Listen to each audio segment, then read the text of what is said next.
Post-mortem ಮಾಡುವ ಸಂದರ್ಭದಲ್ಲಿ ಸ್ವಾಮಿ ಅದು ಸುಸೈಡ್ ಇದೆ. ಇದರಲ್ಲಿ ದೌರ್ಜನ್ಯ ನಡೆದಿದೆ.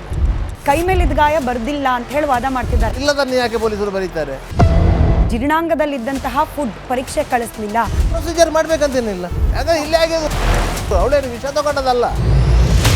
ಸಂತೋಷ್ ರಾವ್ನ ನೋಡಿದ್ರೆ ಒಬ್ಬನೇ ಆ ಹುಡುಗಿಯನ್ನ ಎತ್ಕೊಂಡು, ಅದರಲ್ಲೂ ದಷ್ಟಪುಷ್ಟವಾಗಿದ್ದ ಹುಡುಗಿಯನ್ನು ಎತ್ಕೊಂಡು ಹೋಗ್ಲಿಕ್ಕೆ ಸಾಧ್ಯನೇ ಇಲ್ಲ. ಸಂತೋಷ್ ರಾವ್ನನ್ನು ಸೌಜನ್ಯ ಪ್ರಕರಣಕ್ಕೆ ಸಂಬಂಧಿಸಿದಂತೆ ಸಾರ್ವಜನಿಕರಿಗೆ ಹಿಡಿದುಕೊಟ್ಟಂತೂ ಅಲ್ಲ. ಬಟ್ ಕೋರ್ಟ್ ಕೂಡ ಈ ವಾದವನ್ನ ಒಪ್ಪಲೇ ಇಲ್ಲ. ಈಗ ಹರೀಶ್ ಮಾಡಿ ಒಳ ಬಂದು ನೋಡಿದಾಗ ಹೇಳಿದ್ರೆ ನಿನ್ನೆ ಸೌಜನ್ಯೊಟ್ಟಿಗೆ ಮಾತಾಡ್ತಾ ಇದ್ದ ಅಂತ. ವಿಡಿಯೋ ರೆಕಾರ್ಡಿಂಗ್ ಮಾಡಲಿಲ್ಲ ಅಂತ ಹೇಳಿ ಡಾಕ್ಟರ್ ಅದಮ್ ಅವ್ರ ಮೇಲೆ ಆರೋಪ ಮಾಡ್ತಿದ್ದಾರೆ. ಹೊಡೆದು ಬಡ್ದು ಅವನ ಮರ್ಮಾಂಗಕ್ಕೆ ಪೆಟ್ರೋಲ್ ಸುರಿದು ಅವನ ಮರ್ಮಾಂಗಕ್ಕೆ ಪೊಲೀಸರು ಗಾಯ ಮಾಡಿದ್ರು ಅಂತ.